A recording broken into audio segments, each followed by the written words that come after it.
The words hit me like ice water on a summer morning. Stella, we've decided to restructure the department, and unfortunately there just isn't space for your position anymore.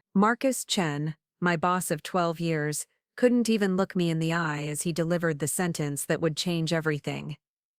He shuffled papers on his mahogany desk, the same desk where I'd helped him prepare presentations that earned him 3 promotions, the same desk where I'd stayed late countless nights, fixing his mistakes and polishing his ideas until they gleamed. Before we jump back in, tell us where you're tuning from, and if this story touches you, make sure you're subscribed, because tomorrow I've saved something extra special for you. I sat there in that sterile conference room, fluorescent lights buzzing overhead, watching him fidget with his Mont Blanc pen. The pen I'd helped him pick out when he got his first big bonus. Back then, he'd called me his secret weapon, his right hand, the person who made everything possible. Now I was apparently just taking up space. I know this comes as a shock, he continued, still avoiding eye contact, but the company is moving in a new direction. We need fresh perspectives, younger energy. Younger energy. There it was. At 53, I had become obsolete overnight, despite being the backbone of Rodriguez Marketing Solutions for over a decade. Despite the fact that every major client we'd landed had been through my connections, my strategies, my late-night problem-solving session, the irony wasn't lost on me that this was happening in the company that bore my own last name, not because I owned it, but because when I'd started there fresh out of my divorce, young and desperate to prove myself, Marcus had joked that having a Rodriguez at Rodriguez Marketing was destined. Back then, I'd laughed along, grateful for any job that would help me rebuild my life after my ex-husband had left me with nothing but debt and a shattered sense of self-worth. When I first walked through the glass doors of Rodriguez Marketing Solutions 12 years ago, I was a different woman entirely. My hair was shorter then, a practical bob that said I meant business, though my confidence was still recovering from the earthquake that had been my marriage to David. The divorce had been finalized just 3 months earlier, and I was carrying the weight of starting over at 41 with nothing but a marketing degree I'd earned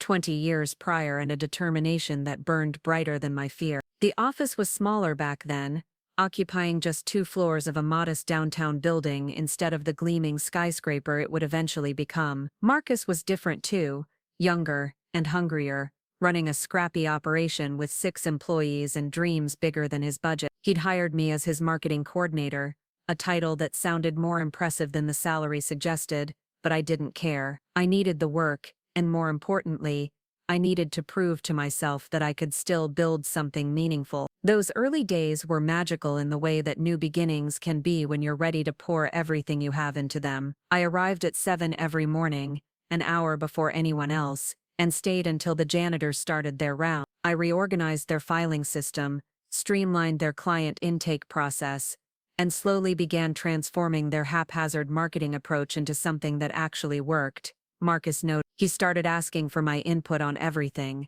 from campaign strategies to client meetings to the coffee they served in the lobby. Within 6 months, I'd helped land their biggest client to date, a local restaurant chain looking to expand statewide. I'd crafted a campaign that played on nostalgia and local pride, something that spoke to people's hearts instead of just their wallets. The client was so impressed they recommended us to 3 other businesses, and suddenly we weren't just surviving, we were thriving. Marcus promoted me to senior marketing strategist after my first year, and I threw myself into the role like it was my calling. I developed relationships with vendors, media contacts, and industry leaders. I knew which radio host preferred his coffee black and which newspaper editor had a weakness for homemade cookies. I remembered birthdays, anniversaries, and the names of people's children. I made myself indispensable not through manipulation, but through genuine care and relentless competence. The office began to feel like home in a way my actual apartment never quite did. I decorated my workspace with plants that I nursed back to health when others abandoned them,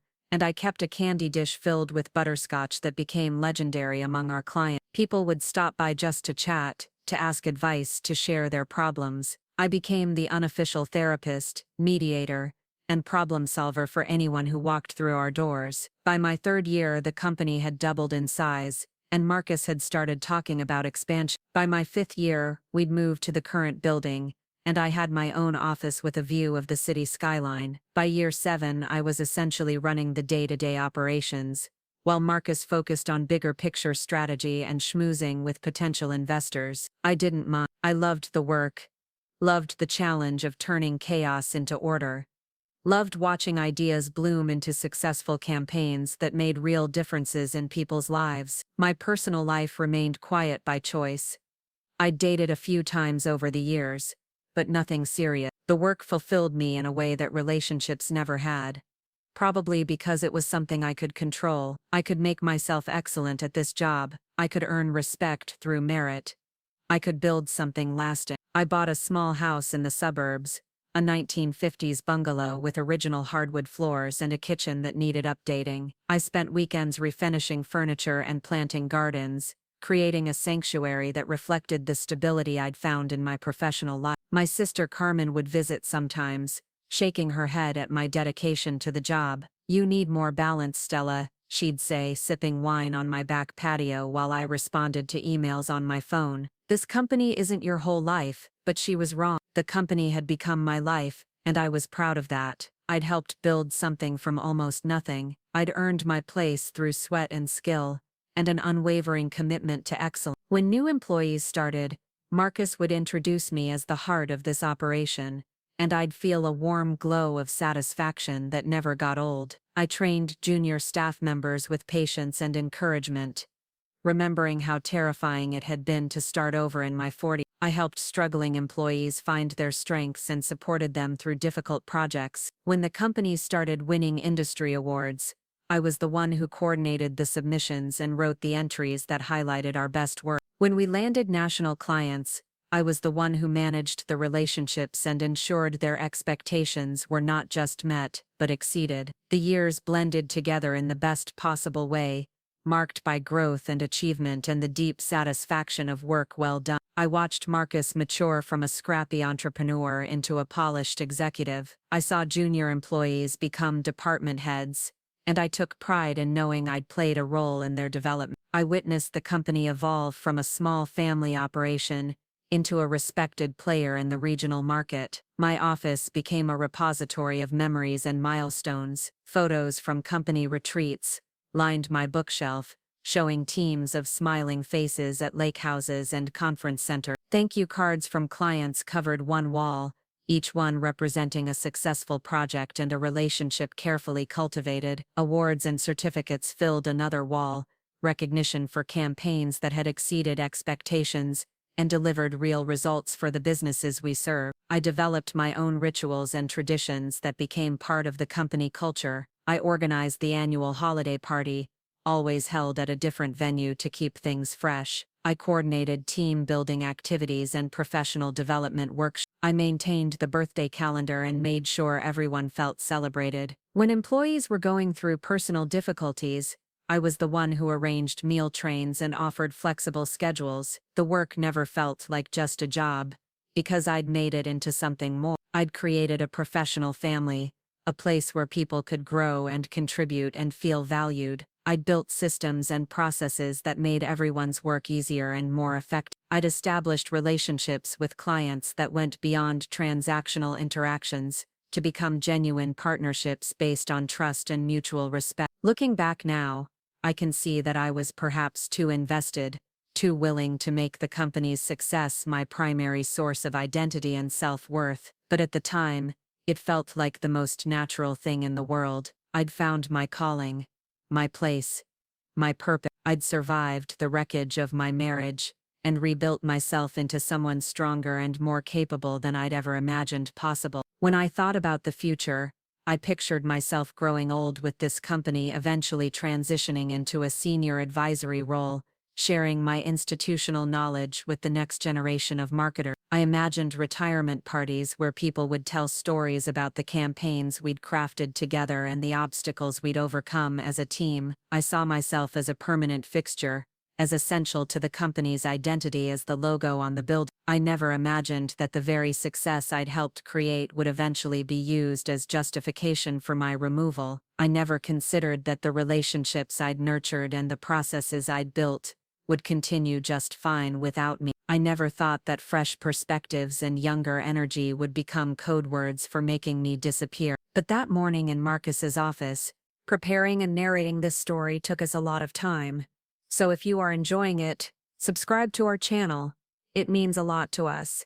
Now, back to the story. As he delivered his carefully rehearsed speech about restructuring and new directions, I realized that I'd built my entire sense of self on a foundation that could be demolished with a single conversation. The company that bore my name, the place where I'd invested my heart and soul, the professional home I'd spent 12 years creating, had decided there was no longer space for me. The woman who had survived divorce and rebuilt her life through sheer determination was about to discover just how much fight she still had left in her. But first, she had to fall. The signs had been there for months, subtle as shadows creeping across a sundial, but I'd been too busy, too trusting, too invested to see them clearly. Looking back now, I can trace the beginning of the end to a humid Tuesday in July when Marcus returned from a weekend conference in Austin with a new vocabulary and a distant look in his eye. He'd attended something called the Future Leaders Summit, a gathering of young entrepreneurs and industry disruptors who spoke in buzzwords about pivoting and scaling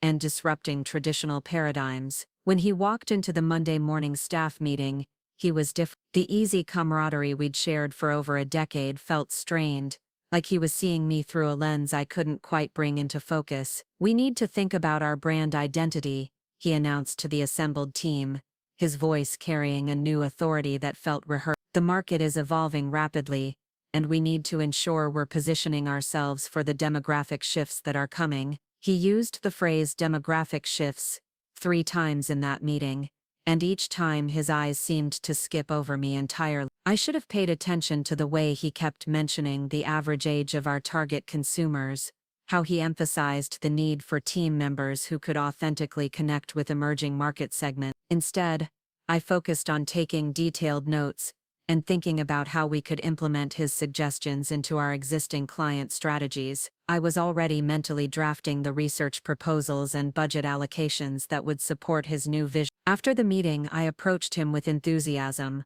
my notebook filled with ideas about how we could integrate his insights into our current campaign. "Marcus, I think there are some really interesting opportunities here," I began, settling into the chair across from his desk like I had hundreds of times before. "I've been thinking about how we could modernize our approach while still maintaining the relationship-building foundation that's made us successful." He nodded politely, but his attention seemed elsewhere, his fingers drumming against his desk in a rhythm that spoke of impatience rather than consideration. "Actually, Stella, I've been meaning to talk to you about delegation. You've been carrying so much of the operational load, and I think it might be time to distribute some of those responsibilities to other team members." The words should have sounded like relief, like recognition that I'd been working too hard and deserved support. Instead, they landed with a hollow thud in my chest. "I don't mind the workload," I replied carefully. "I enjoy being involved in all aspects of our operations. It helps me maintain consistency across our client relationship." "I know you do," he said, and for a moment his expression softened into something that resembled the old Marcus, the one who used to seek my input on everything from campaign strategies to office furniture. "But we need to think about scalability. We need systems that can function independently of any single person." Any single person? The phrase echoed in my mind as I returned to my office, trying to shake off the feeling that something fundamental had shifted. I told myself he was right about delegation, that I had perhaps become too controlling, too invested in maintaining personal oversight of every project. I made a conscious effort to step back, to allow other team members more autonomy, to resist my instinct to double-check every detail. But stepping back felt like watching my carefully tended garden from behind glass. I could see things happening, but I couldn't feel the soil or smell the growth or sense when something needed attention. Projects that I would have handled with nuanced understanding were now managed by junior staff, who followed protocols without understanding the relationships and history that informed every client interaction. The first real crack appeared during our quarterly client review in August. I'd prepared comprehensive reports for each account, detailed analyses that showed not just metrics and outcomes, but the story behind every campaign, the challenges we'd overcome, the innovations we'd implement. I'd spent weeks crafting presentations that would demonstrate our value and set the stage for expanded partnerships. Marcus barely glanced at my work. Instead, he handed the lead presentation role to Jessica Kim, a talented but relatively new account manager who'd been with the company for just 18 months. Jessica brings a fresh perspective to these relationships, he explained when I asked about the change. I think our clients will benefit from her innovative approach. I sat in that conference room watching Jessica present strategies that were essentially refined versions of work I'd developed over years of relationship building, and felt something cold settle in my stomach. She did well, I had to admit. She was polished and confident, speaking the language of digital transformation and customer journey optimization that seemed to resonate with the clients in a way my more traditional relationship-focused approach had not. But what stung wasn't her competence. It was the way Marcus beamed at her throughout the presentation, the way he nodded approvingly at insights that were really just repackaged versions of approaches I'd been advocating for months. When Miss Patterson from Pacific Northwest Brewing complimented our evolving vision, Marcus gave Jessica full credit without mentioning the foundational work that had made her presentation possible. After the meeting, I approached Marcus privately, choosing my words carefully to avoid sounding territorial or threatened. Jessica did a great job today, I began, meaning it sincerely. I'm wondering if there might be opportunities for me to mentor her further, to share some of the historical context that could enhance her client relationships. Marcus paused in organizing his papers, and I caught something in his expression that made my breath catch. It was pity, soft and uncomfortable, the look you give someone who doesn't realize they're no longer needed. Stella,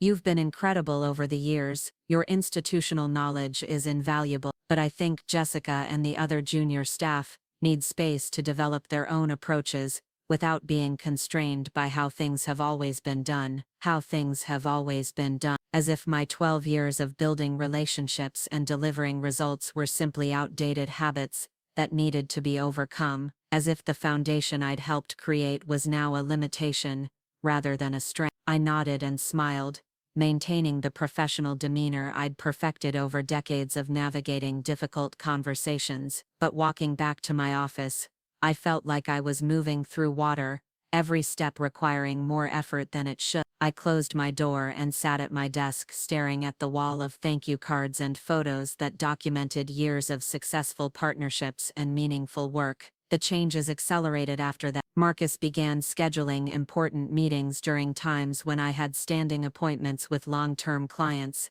then expressing regret that I couldn't attend these strategic planning sessions. He started bringing in external consultants to evaluate our processes, young professionals with impressive credentials and theories about optimization, who spent weeks analyzing systems I'd developed through years of trial and refinement. One of these consultants, a sharp-eyed woman named Dr. Amanda Foster, who looked like she'd stepped out of a business magazine, presented her findings to the leadership team in September. I wasn't invited to the presentation, but Jessica was, along with several other junior staff members who'd been with the company for less than 3 years. I learned about the recommendations secondhand, through casual conversations and overheard phone calls. Dr. Foster had apparently identified several areas where our operations could be modernized and streamlined. She'd recommended consolidating account management responsibilities, implementing new digital tracking systems, and restructuring team dynamics to better align with contemporary workforce expectations. Another phrase that seemed designed to exclude me without saying so directly.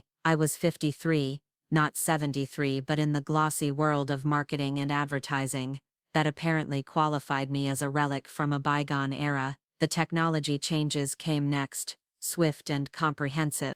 Our familiar project management system was replaced with a sleek new platform that required extensive training and seemed designed for people who'd grown up with smartphones.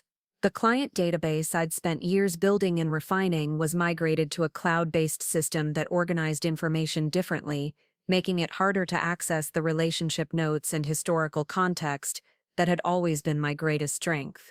I threw myself into learning the new systems with the same determination I'd brought to every challenge in my career.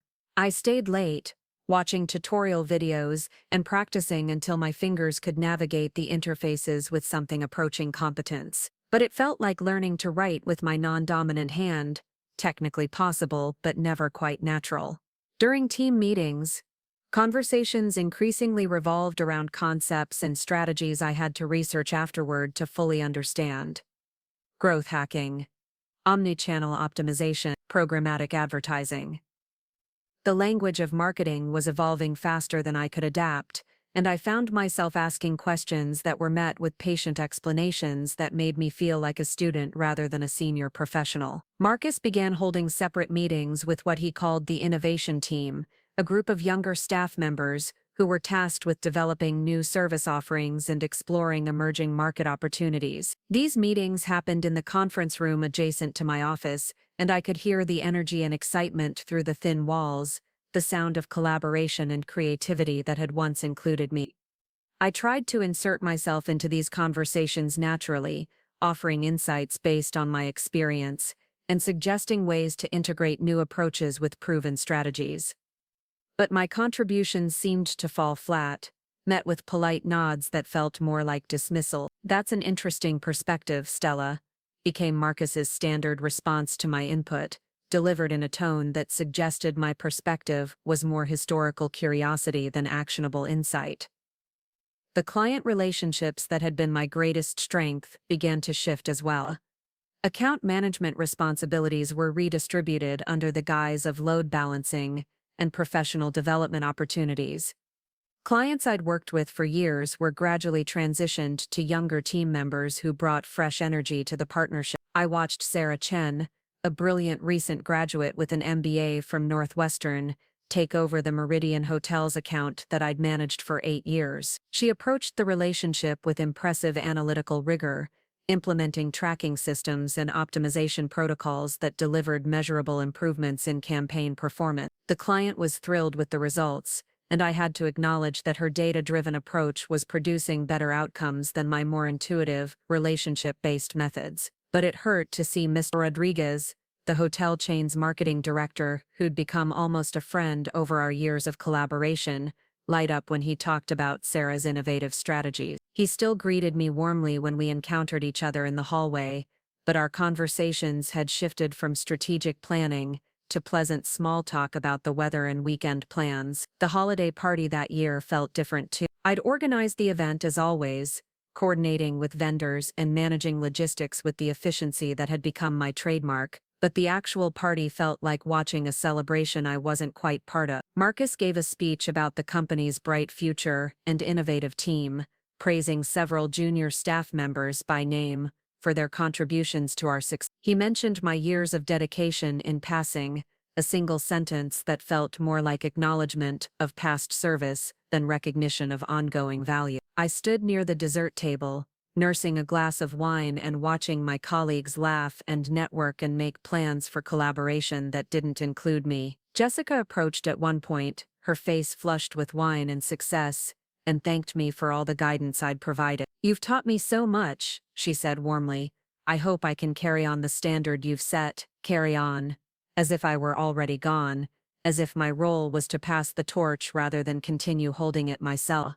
I smiled and thanked her, maintaining the grace and professionalism that had always been my calling card, but something inside me felt like it was slowly cracking. The breaking point came in November during our annual strategy retreat. For 12 years, I'd been Marcus's partner in planning these sessions, helping design agendas and facilitate discussions that shaped our direction for the coming year. This time, I learned about the retreat through a calendar invitation sent to all staff, a formal notice for an event I'd helped create. The retreat was held at a mountain resort outside the city, a beautiful setting that should have inspired creativity and collaboration. Instead, it felt like an elaborate demonstration of my irrelevance.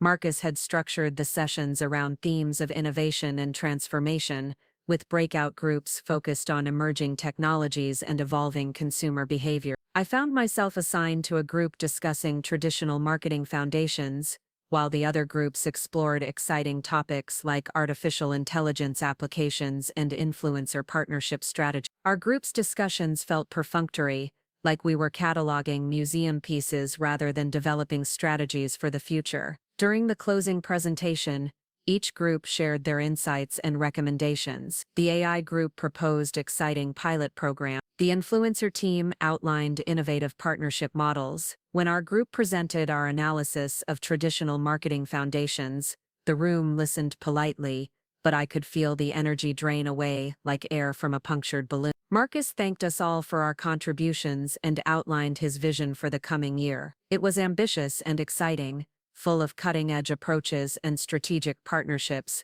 that would position the company for exponential growth. But as he spoke about team structure and leadership roles, it became clear that the future he envisioned had been designed around my absence. I sat in the lodge that night, looking out at snow-covered peaks and trying to process what I'd witnessed. The company I'd helped build was thriving, evolving, and growing beyond anything I'd imagined when I first walked through those glass doors 12 years ago. But it was doing so without me, as if I were a foundation that had served its purpose and could now be built over. The drive back to the city the next morning was quiet, each of us lost in our own thoughts about the presentations we'd heard and the direction we were heading. I stared out the window at the landscape rushing past and realized that I'd been passengers in my own career for months, watching destinations approach without having any say in where we were going. When we returned to the office, Marcus scheduled individual meetings with each team member to discuss their roles in implementing the strategic initiatives we'd outlined. My meeting was scheduled for late Friday afternoon, a time slot that spoke volumes about priority and importance. I spent the week preparing for that conversation, organizing my thoughts and developing proposals for how I could contribute to the new initiative. I researched artificial intelligence applications in marketing, studied case studies of successful digital transformations, and prepared detailed analyses of how my experience could enhance the innovative approaches we'd discussed. But when Friday afternoon arrived and I sat across from Marcus in his office, I could see in his eyes that none of my preparation mattered.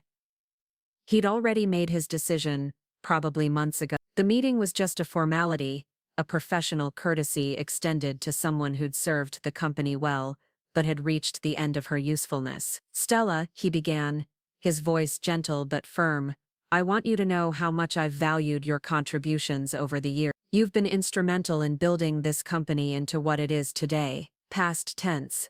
Everything was past tense now, as if I were already gone, as if this conversation were a memorial service rather than a strategic planning session. I listened as he outlined the company's evolution, his vision for the future, and the difficult decisions that growth sometimes require.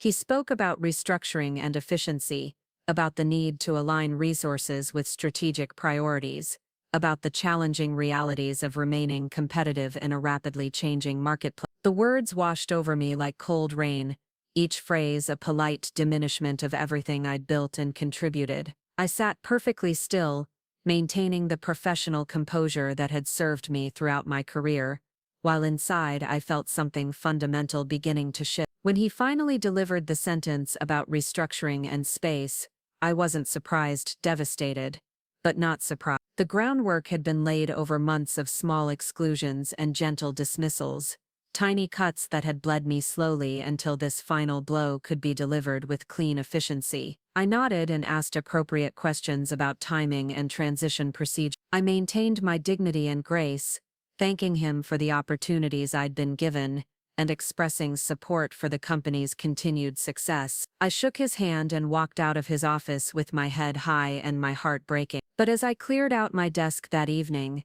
packing 12 years of memories and achievements into cardboard boxes, I felt something besides grief and disappointment stirring in my chest. It was small and quiet at first, like the barely audible hum of a machine starting up after a long period of dormancy. It was anger, clean and sharp and powerful, not the explosive kind that burns hot and fast, but the steady kind that builds pressure slowly and changes everything in its path. I'd been discarded like an outdated piece of equipment, dismissed as if my experience and expertise were liabilities rather than assets. They'd made their choice about my value, about my place, about my future. Now it was time for me to make some choices of my own. The severance package was generous, Marcus assured me, as if generosity could cushion the blow of being erased from the life I'd spent over a decade building. 3 months' salary, continued health insurance for 6 months, and a letter of recommendation that praised my dedication while carefully avoiding any mention of my strategic capabilities or leadership potential. It was the kind of package designed to ease corporate guilt rather than acknowledge actual value. I signed the papers in the sterile conference room where I'd presented countless campaigns and celebrated numerous victories. The same room where I'd helped secure million-dollar contracts and solve impossible client challenges now witnessed my professional execution, carried out with the clinical efficiency of a medical procedure. Marcus handed me a pen, the same Mont Blanc I'd helped him choose years ago, and I used it to sign away my claim to the company I'd helped build from 6 employees to 60. The non-compete clause was particularly insulting, though I understood why they'd included it. For 18 months I was prohibited from working for any competing marketing firm within a 50-mile radius, and I couldn't solicit any current clients for my own ventures. They were ensuring that the institutional knowledge I carried, the relationships I'd cultivated, and the expertise I'd developed would benefit no one but Rodriguez Marketing Solutions, even as they deemed that same knowledge obsolete. Walking out of that building for the last time felt surreal, like leaving a movie theater after an unexpectedly tragic film. The security guard Miguel, who'd greeted me every morning for years with updates about his grandson's baseball games, looked confused when I handed over my access card and building keys. "Taking a vacation, Ms. Rodriguez?"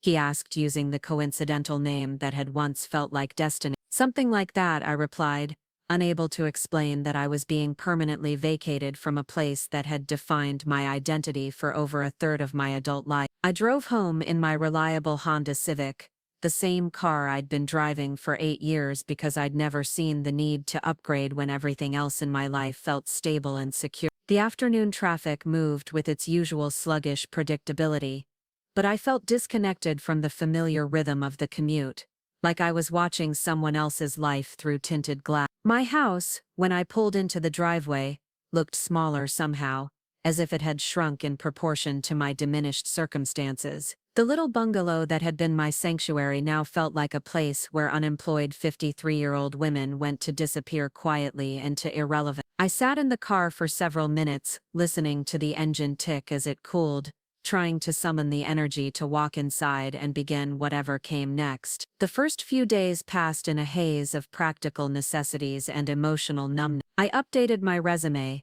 a document I hadn't touched in over a decade, struggling to translate 12 years of growth and achievement into bullet points that would make sense to strangers. How do you quantify the trust of long-term clients? How do you measure the value of institutional knowledge? How do you explain that you weren't just an employee but a foundational element of everything the company had become? I applied for unemployment benefits, standing in line at a government office filled with people whose stories of job loss and economic displacement felt both familiar and foreign. The clerk who processed my paperwork was efficient but impersonal, reducing my career to a series of forms and verification numbers that would determine my monthly assistance payment. The amount was roughly a quarter of my former salary, enough to cover basic expenses but not enough to maintain the life I'd built. My sister Carmen called every few days, her voice carefully cheerful as she offered encouragement and practical suggestions. "This could be a blessing in disguise," she said during one particularly difficult conversation.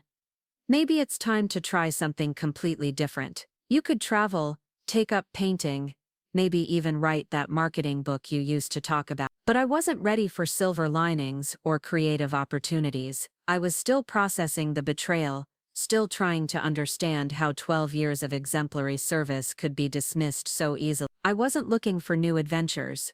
I was mourning the loss of an identity that had been stripped away without warning or apparent cause. The worst moments came in the early mornings when my body clock still woke me at 6:15, ready to begin another day of purposeful work. I'd lie in bed listening to the silence where there should have been the urgency of preparation, the mental review of the day's priorities, the anticipation of problems to solve and relationships to nurture. Instead, there was just empty time stretching ahead with no structure or meaning. I tried to maintain routines, rising at the same time and dressing professionally even though I had nowhere professional to go. I'd make coffee and sit at my kitchen table with my laptop, scrolling through job postings that seemed to require either decades more experience or decades less age. The marketing industry, I discovered, had apparently evolved beyond my ability to contribute meaningfully, despite the fact that consumer psychology and relationship building hadn't fundamentally changed since I'd started my career. The job interviews I managed to secure were exercises in polite humiliation.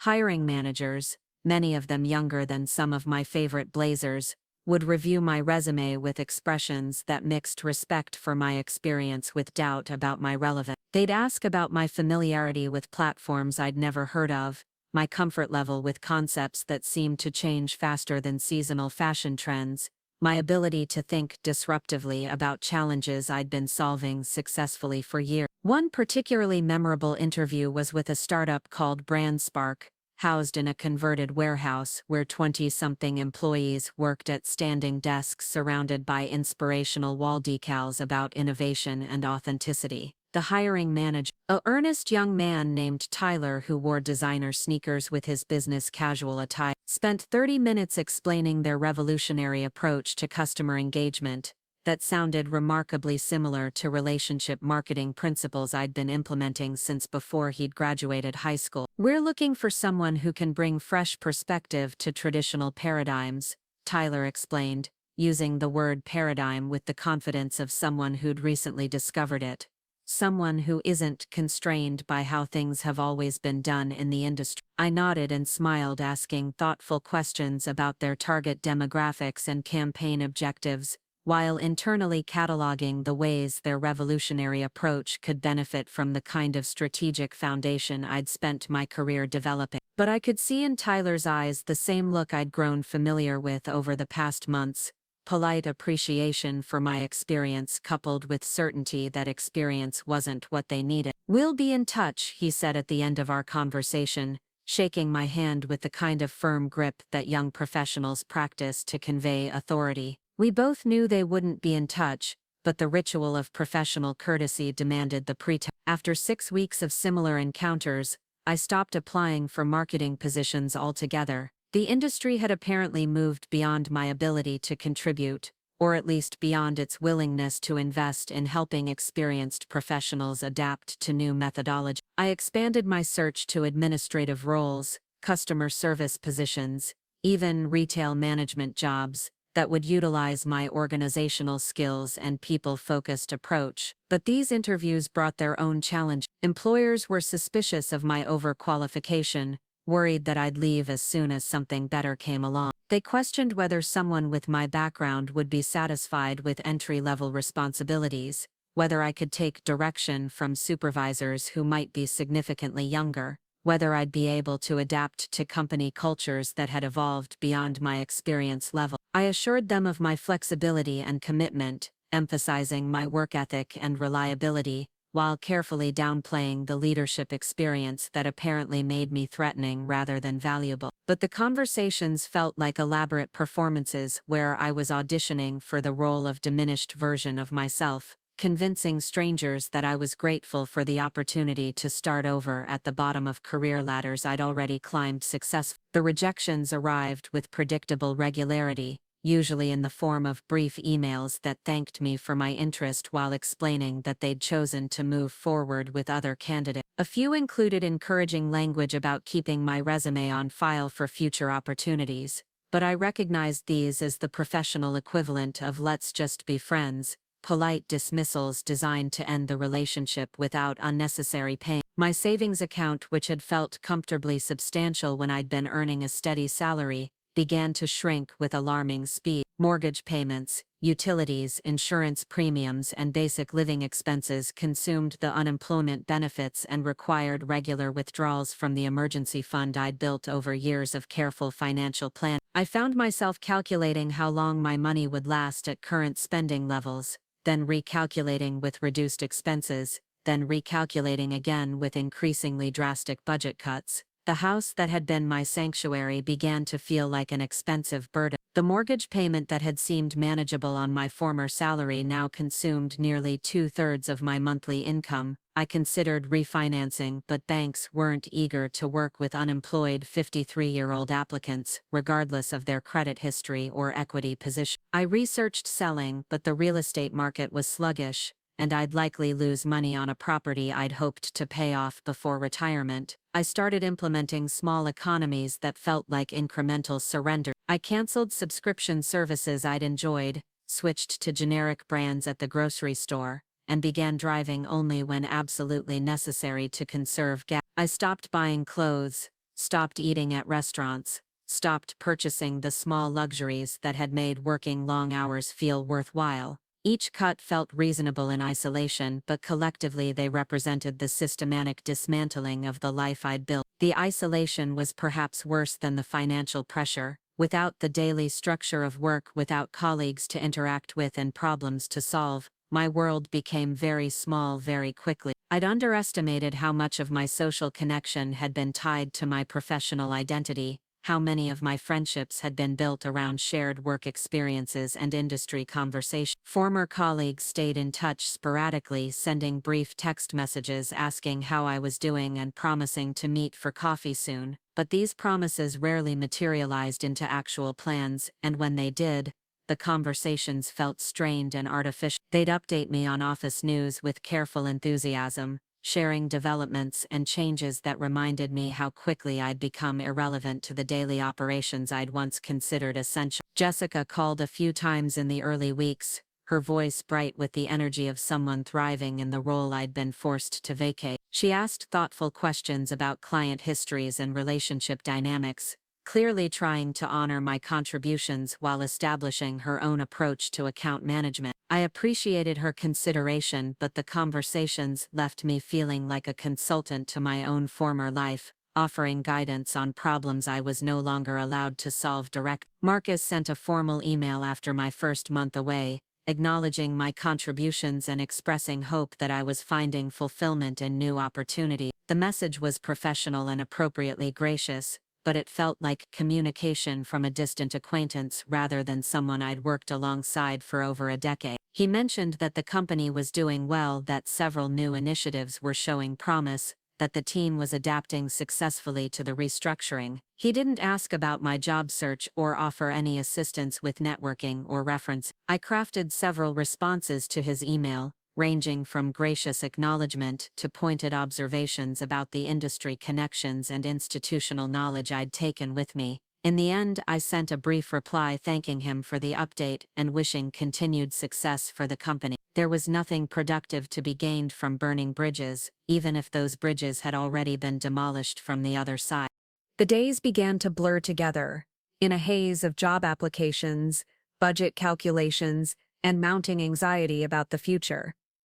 I'd wake each morning with the best intentions of maintaining productivity and optimism, but by afternoon I'd often find myself sitting at my kitchen table, staring at my laptop screen without really seeing it, paralyzed by the enormity of rebuilding a career and identity from scratch, at an age when most people were thinking about retirement planning rather than professional reinvention. Carmen visited on a particularly difficult Saturday, finding me still in my bathrobe at 2 in the afternoon, surrounded by printed job listings and crumpled rejection emails. She took one look at my state and immediately began organizing what she called an intervention, though it felt more like an invasion of unwelcome energy and forced optimism.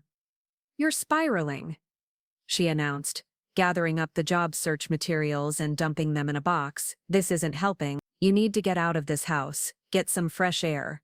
Remember that there's a world beyond employment applications and budget spreadsheets." She dragged me to a nearby hiking trail, chattering about perspective and resilience, while I trudged along the path feeling like I was wearing lead boots. The exercise felt good despite my resistance, and the autumn air carried the kind of crisp clarity that usually lifted my spirits. But even surrounded by natural beauty and sisterly support, I felt disconnected from joy, like I was observing happiness through thick glass. "You're not defined by that job," Carmen said as we sat on a bench, overlooking a small lake. "You had a life before Rodriguez Marketing, and you'll have a life after it. Maybe a better life, one where you're not giving everything to people who don't appreciate your value. I wanted to believe her, but appreciation had never been the point. I'd found meaning in contribution, purpose in problem solving, identity in competence and growth. Without work that mattered, without challenges to meet and relationships to nurture, I felt like a skill set in search of an application, a collection of capabilities with no outlet for expression. I don't know who I am without that work, I admitted, surprising myself with the honesty. For 12 years I was someone who solved problems and made things better. Now I'm just someone who used to do those things. Carmen was quiet for a long moment, watching ducks navigate the lake with effortless purpose. Maybe, she said finally, this is your chance to discover who you are beyond what you do. Maybe you've been so busy being essential to everyone else that you forgot to be essential to yourself. The conversation stayed with me as autumn deepened into winter, and my job search continued to yield nothing but polite rejections and uncomfortable interviews. I began to wonder if Carmen was right, if I'd built my entire sense of self around being needed by others, around being the solution to problems I hadn't created. If that was true, then unemployment wasn't just a professional setback, it was an identity crisis that no new job could fully resolve. But I wasn't ready for philosophical transformation. I wanted my life back, or at least a reasonable approximation of the purpose and security I'd lost. I wanted to wake up with somewhere important to go, problems that needed solving, relationships that required nurture. I wanted to feel valuable again, essential again, like my experience and expertise mattered to someone besides my sister and my unemployment counselor. Winter arrived early that year, covering my neighborhood in snow that made everything look clean and quiet, and impossibly remote. I'd sit by my living room window watching my neighbors leave for work in the morning, and return in the evening, their routines a reminder of the rhythm I'd lost. Their lives continued with purpose and structure while mine felt increasingly unmoored, drifting without anchor or destination. I stopped checking my email obsessively, stopped refreshing job search websites multiple times per day, stopped pretending that the next application would be the one that changed everything. The rejections kept coming, but I developed a kind of immunity to their sting. I was no longer surprised by the lack of interest in my qualifications. I'd begun to accept it as an immutable fact of my current reality.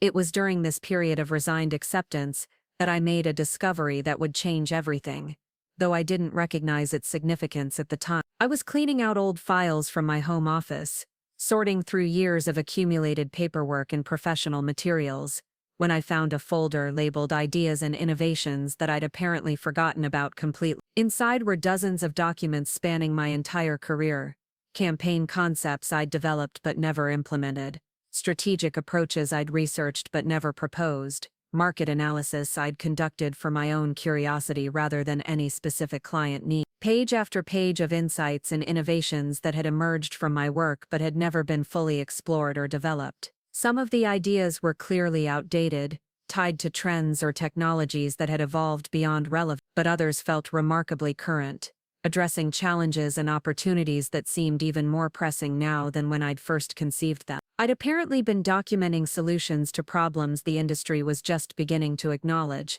developing frameworks for approaches that were now being hailed as cutting-edge innovation. One document in particular caught my attention, a comprehensive analysis of authentic relationship marketing in the digital age, that I'd written 3 years earlier during a particularly slow weekend. I'd been thinking about how to maintain genuine human connections in an increasingly automated and algorithm-driven marketing landscape, and I'd outlined strategies for brands to build trust and loyalty through consistent, personalized and value-driven communication. Reading it now, I realized I'd essentially predicted and proposed solutions for challenges that companies were desperately trying to address with expensive consultants and sophisticated technology platforms. The approaches I'd outlined were elegant in their simplicity: deep customer research, strategic storytelling, consistent value delivery, and genuine relationship building over time. It wasn't revolutionary in the sense of being completely unprecedented, but it was revolutionary in its integration of traditional relationship principles with contemporary digital capability. I'd identified ways to scale personal connection,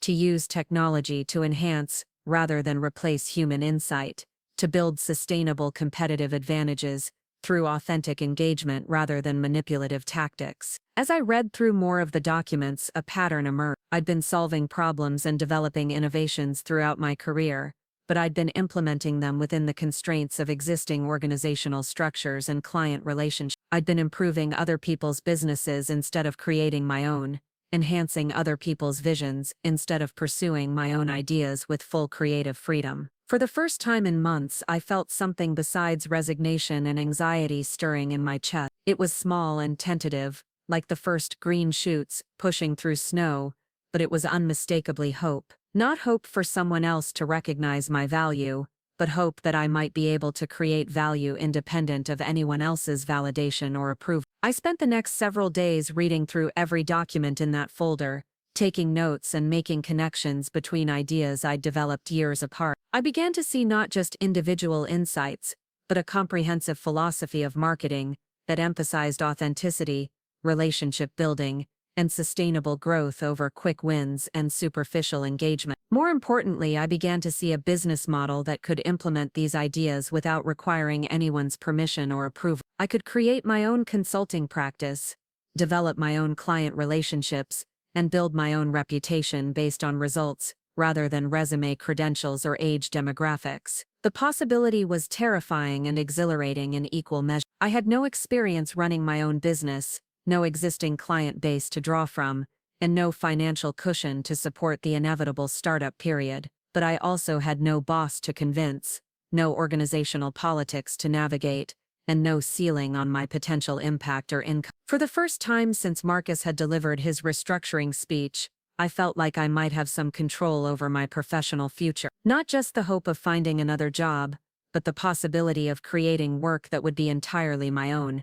built around my strengths and experience, rather than constrained by other people's limitations or bias. I closed the folder and sat back in my chair, looking around my home office with new eyes. Instead of seeing a space where unemployed people sent futile job applications, I saw the potential headquarters of something that didn't exist yet but could, with enough courage and determination and strategic thinking. The woman who had been discarded for being too old, too experienced, too rooted in traditional approaches, was about to discover that those very qualities might be exactly what the market needed. But first, she had to find the courage to bet everything on herself. The decision didn't come all at once like a lightning bolt of inspiration. Instead, it built slowly over several weeks of careful consideration, like a tide that rises so gradually you don't notice until the shoreline has completely changed. I found myself returning to that folder of forgotten ideas again and again, each reading revealing new possibilities and connections I hadn't initially recognized. I started by researching the consulting landscape, spending hours online studying established firms and independent practitioners, analyzing their service offerings and pricing structures, trying to understand how the market had evolved since I'd last paid attention to it, as a potential competitor rather than a career option. What I discovered was both encouraging and daunting. The industry was indeed saturated with young firms promising digital transformation and cutting-edge strategies, but their approaches often felt superficial, focused on tactics, rather than genuine relationship building. They could optimize ad spending and track conversion metrics with impressive precision, but they struggled with the deeper challenges of brand authenticity and long-term customer loyalty that had always been my specialty. More importantly, I began to notice a counter-trend emerging in the business literature and conference presentations I researched. Companies were beginning to recognize that pure digital strategies, while efficient, often lack the human connection that builds lasting customer relationships. There was growing interest in what industry publications called relationship renaissance and authentic engagement strategies, approaches that sounded remarkably similar to the methodologies I'd been developing and refining for over a decade. The market analysis I conducted over several evenings revealed a significant gap between what companies said they wanted and what most consulting firms were actually delivering. Everyone talked about building authentic relationships with customers, but most were implementing automated systems and algorithmic targeting that felt impersonal and manipulative to consumers who were becoming increasingly sophisticated about marketing tactics. I began to see my experience not as outdated baggage,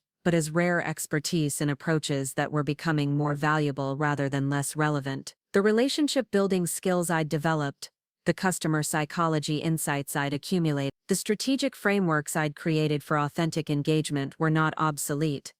They were exactly what companies needed to differentiate themselves in an increasingly crowded and skeptical marketplace. The financial analysis was more challenging. Starting a consulting practice would require minimal initial investment compared to other types of businesses, but it would also mean no income for several months, while I built a client base and established credibility. My savings could support basic living expenses for perhaps 6 months if I was careful, which would give me time to develop proposals and secure initial contracts. I created detailed spreadsheets calculating different scenarios, from conservative projections that assumed slow client acquisition to optimistic models that factored in referrals and contract renewal. Even the conservative estimates suggested that a successful practice could generate significantly more income than my former salary within 18 months, while the optimistic projections pointed toward financial independence I'd never imagined possible as an employee. But the numbers only told part of the story. The real calculation involved risk tolerance and personal resilience, qualities I'd never had to test at this scale. Was I prepared to exhaust my savings on a venture that might fail completely? Could I handle the uncertainty of irregular income and the pressure of being solely responsible for my own success? Did I have the emotional stamina to rebuild my professional identity from scratch at an age when most people were beginning to think about winding down their career? I spent a particularly sleepless night wrestling with these questions, staring at my bedroom ceiling while scenarios played out in my imagination. I pictured myself 18 months in the future, either celebrating the success of a thriving consulting practice, or explaining to Carmen why I'd burned through my retirement savings on a midlife fantasy that had predictably collapsed under the weight of reality. The next morning, I called my financial advisor, a sensible woman named Patricia who'd been helping me manage my investments for several years. I explained my situation carefully, outlining both the potential opportunity and the significant risks involved in starting my own business. Patricia listened without judgment, asking practical questions about cash flow projections and risk mitigation strategies. "Your financial position is solid enough to support this kind of venture," she said finally, "but only if you're realistic about timelines and conservative about expense. You'd need to treat this like a serious business investment, not an expensive hobby." She helped me restructure my savings to create a dedicated business fund that could support operations for 8 months without touching my core retirement investment. She also recommended establishing a strict monthly budget that would force me to achieve profitability quickly rather than gradually depleting my resources while hoping for eventual success. "The biggest risk isn't financial," she warned as we concluded our meeting.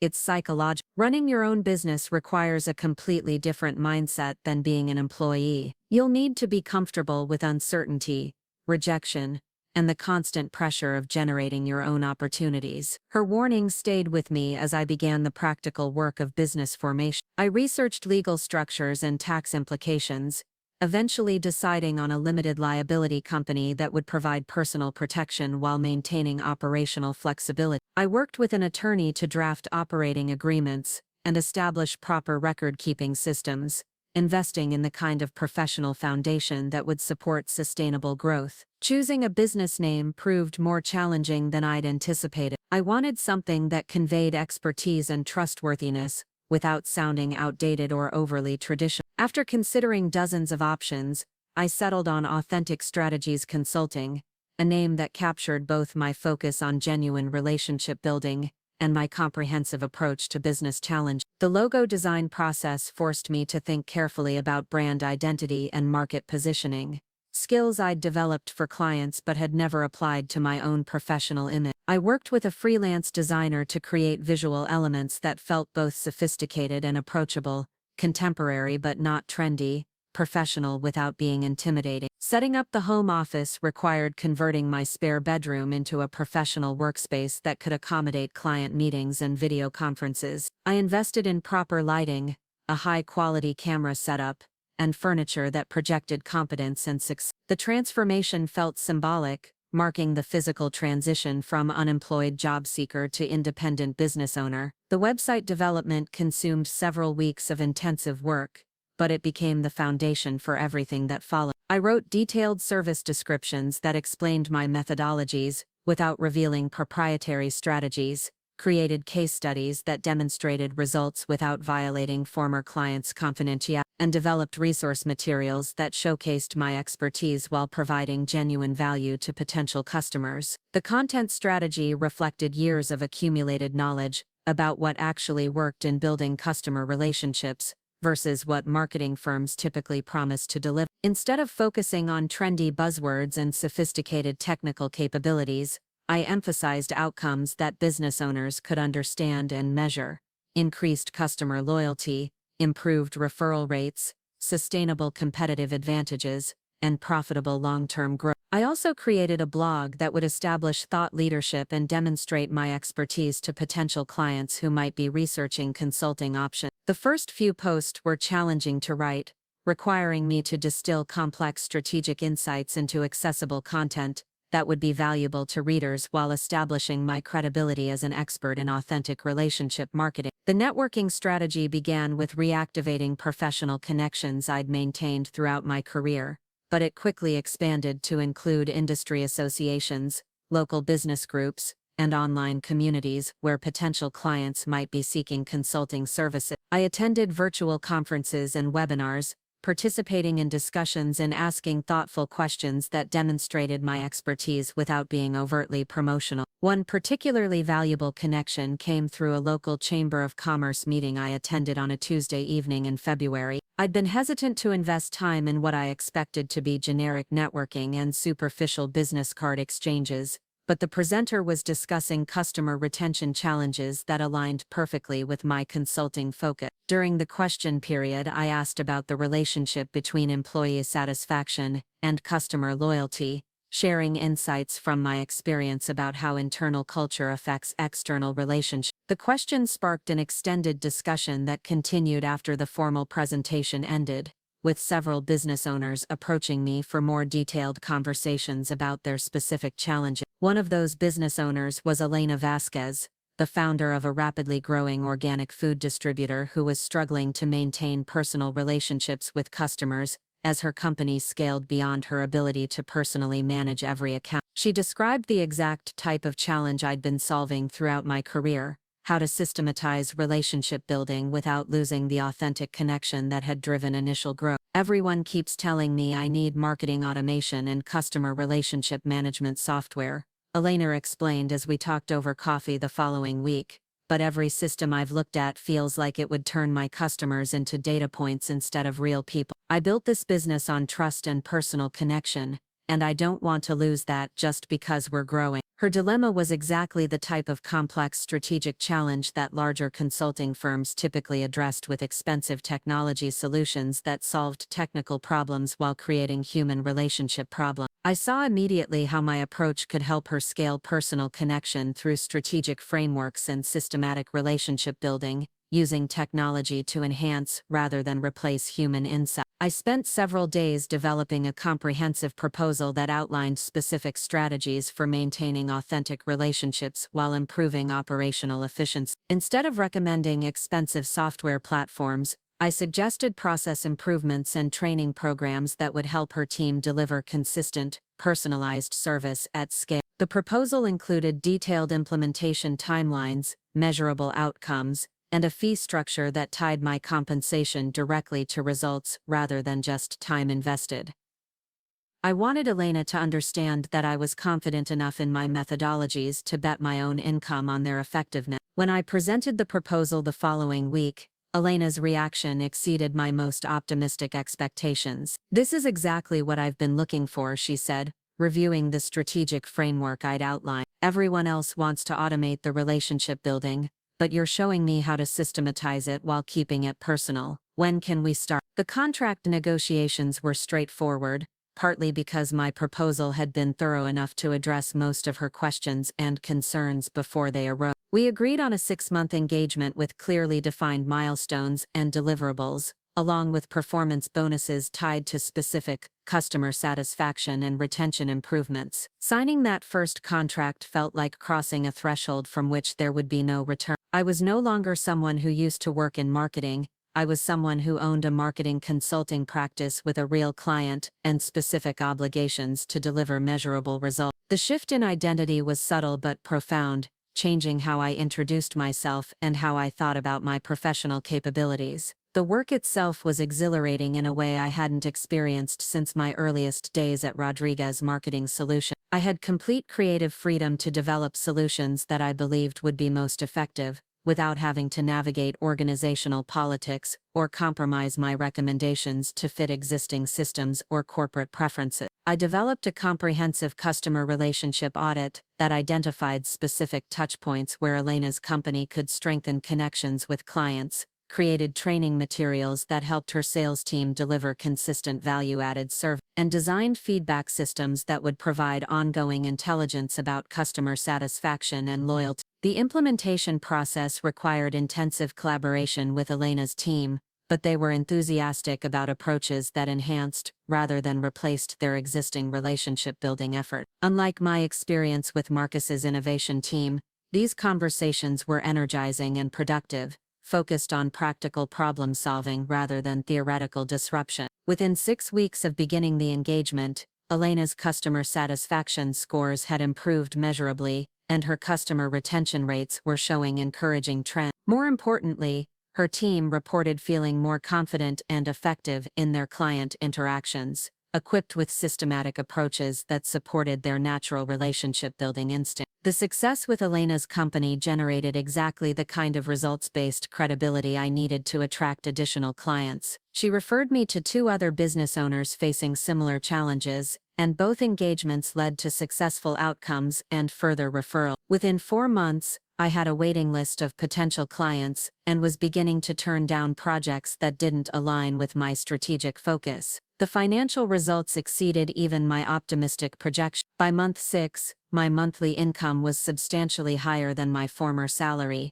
and the trajectory suggested continued growth as my reputation and referral network expanded. More importantly, the profit margins were significantly better than anything I could have achieved as an employee, since I was capturing the full value of my expertise rather than sharing it with an employer. But the transformation went beyond financial success or even professional satisfaction. For the first time in my career, I was building something that was entirely my own, creating value through approaches that reflected my beliefs about authentic relationship building rather than implementing strategies designed by other people or constrained by organizational limitations. I found myself working longer hours than I had as an employee, but the work felt energizing rather than draining because every effort was an investment in my own vision rather than someone else's company. The challenges were more complex and the pressure was more intense, but the autonomy and creative freedom made every difficulty feel worthwhile. The most unexpected benefit was the confidence that came from proving my value in the marketplace rather than within a single organization. When Elena's competitors began seeking similar consulting services, when industry publications started requesting interviews about authentic relationship marketing strategies, when other consultants began studying my methodology, I realized that my expertise had market value that extended far beyond any individual employer's recognition. I also began to understand how much my thinking had been constrained by working within existing organizational structure. As an employee,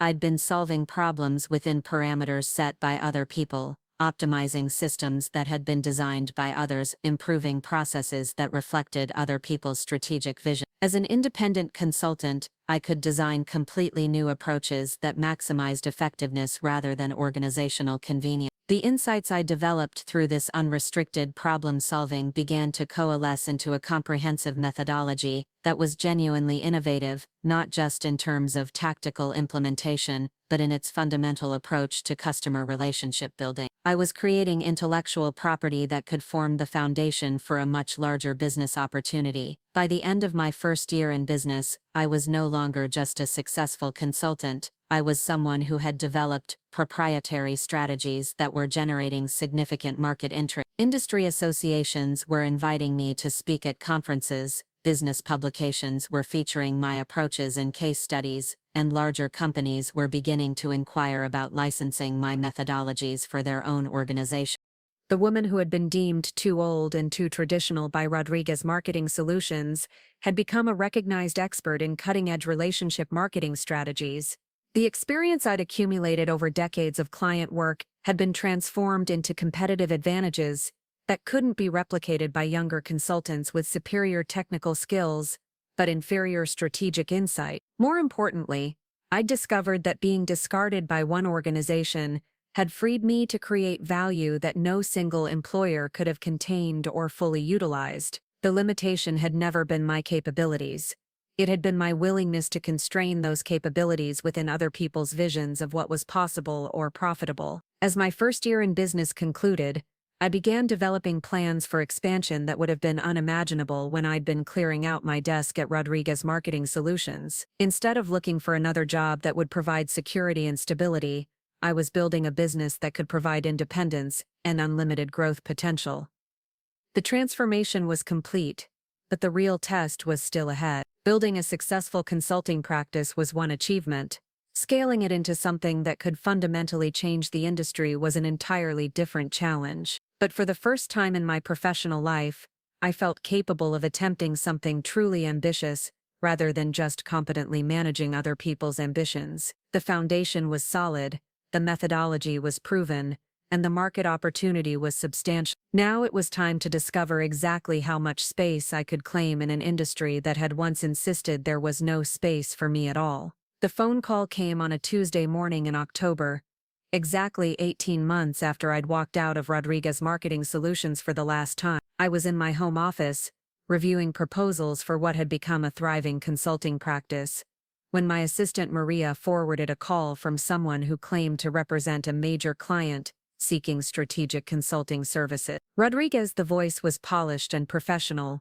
Though unfamiliar, my name is David Kim, and I'm the business development director for a marketing firm that's interested in discussing a potential partnership opportunity. We've been following your work in the industry, and we're impressed by the results you've been achieving for your clients. I listened with practiced patience as David outlined what sounded like a standard consulting inquiry. His company was experiencing challenges with client retention and was looking for expertise in relationship marketing strategies. They'd heard about my methodologies through industry connections and wanted to explore whether there might be opportunities for collaboration. "What's the name of your firm?"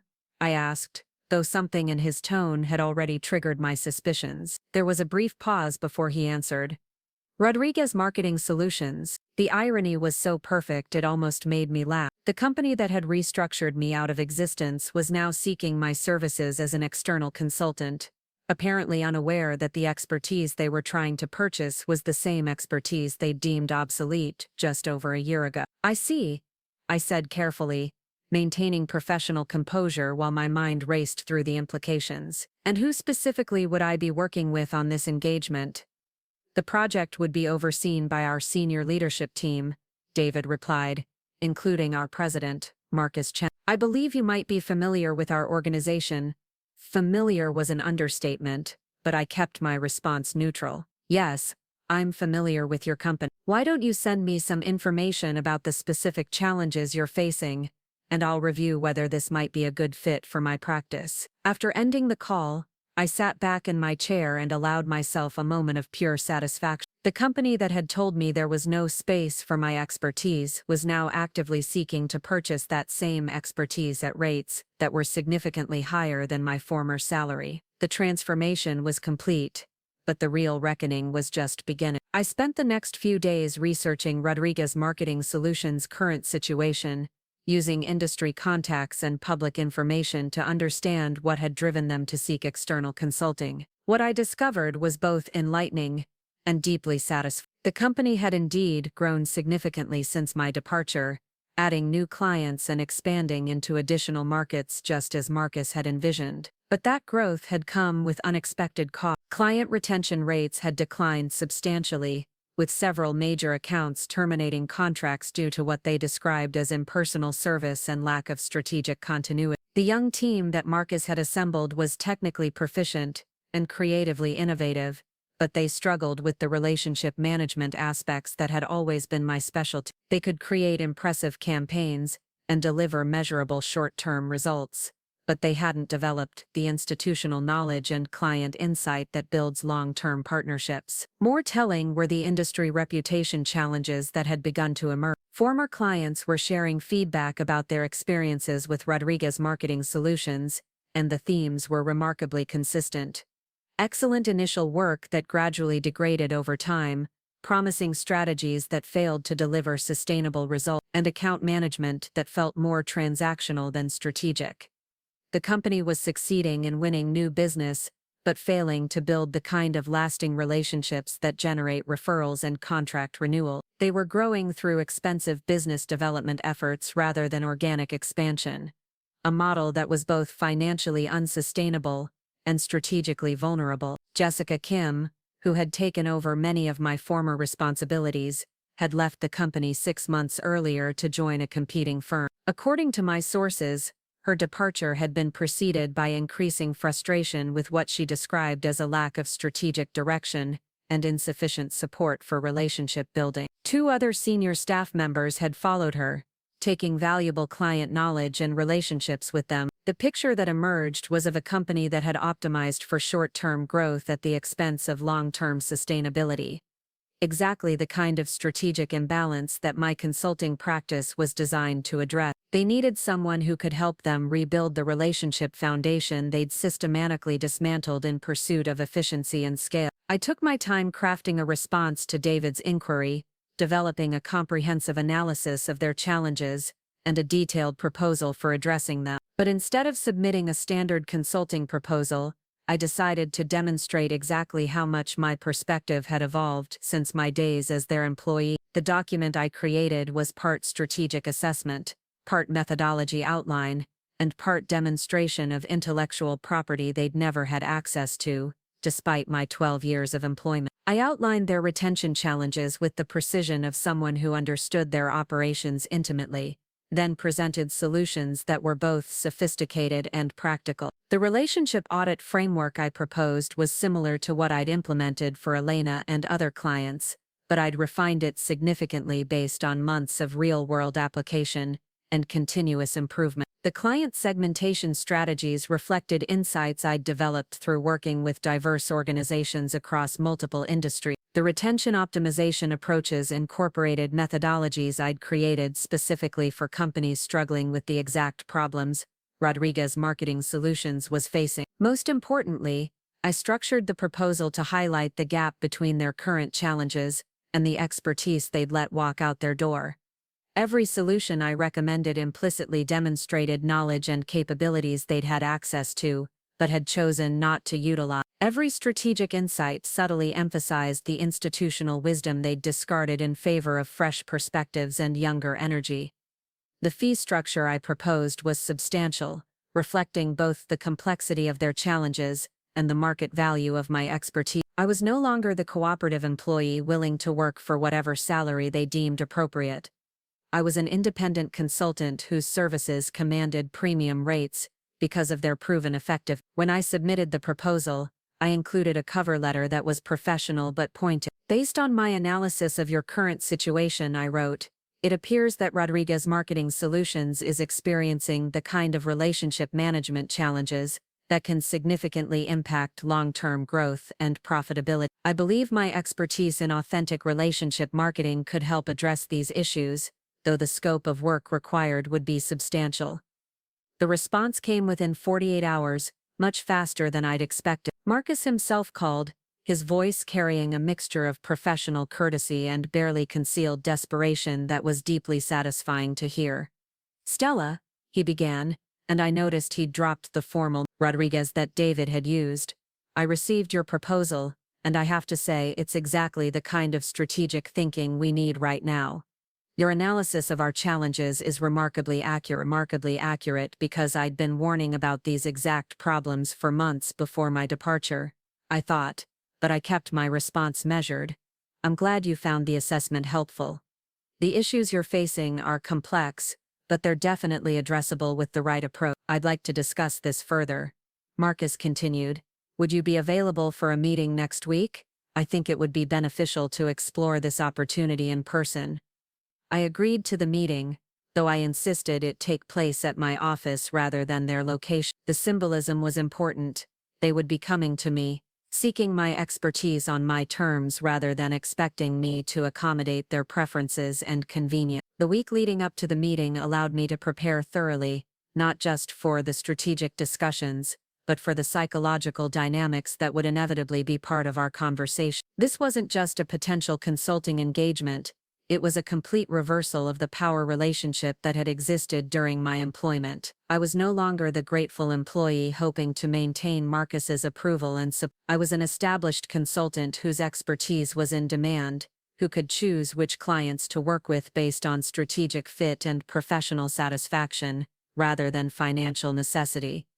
The transformation in perspective was profound and deeply empowering. When Marcus arrived at my office the following Tuesday, I could see immediately that the dynamics had shifted in ways that went beyond our changed professional relationship. He looked older, more tired, carrying the weight of leadership challenges that had apparently proven more difficult than he'd anticipated. The confident entrepreneur who had once explained market evolution to me now seemed uncertain and somewhat defensive. "Your office is impressive," he said, looking around at the space I'd carefully designed to project competence and success. "You've obviously built something substantial here."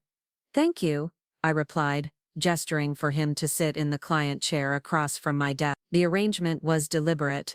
I was clearly in the position of authority. He was the one seeking assistance. I've been fortunate to work with some excellent clients who appreciate strategic relationship marketing. We spent the first part of our meeting discussing their current challenges in detail, and I found myself in the peculiar position of listening to Marcus describe problems I could have predicted with remarkable accuracy, based on the trajectory I'd observed before my departure. The young team he'd assembled was struggling with exactly the kinds of complex client relationships that require institutional knowledge and experienced judgment. "We're losing clients we should be able to keep," he admitted, his frustration evident. "The work is good, sometimes excellent, but we're not building the kind of lasting partnerships that generate referrals and renewals. It's like we're starting from scratch with every relationship instead of building on previous success." I nodded sympathetically while internally noting that this was precisely the outcome I'd warned him about during our last few conversations as employee and employee. The relationship capital I'd spent 12 years accumulating had walked out the door with me,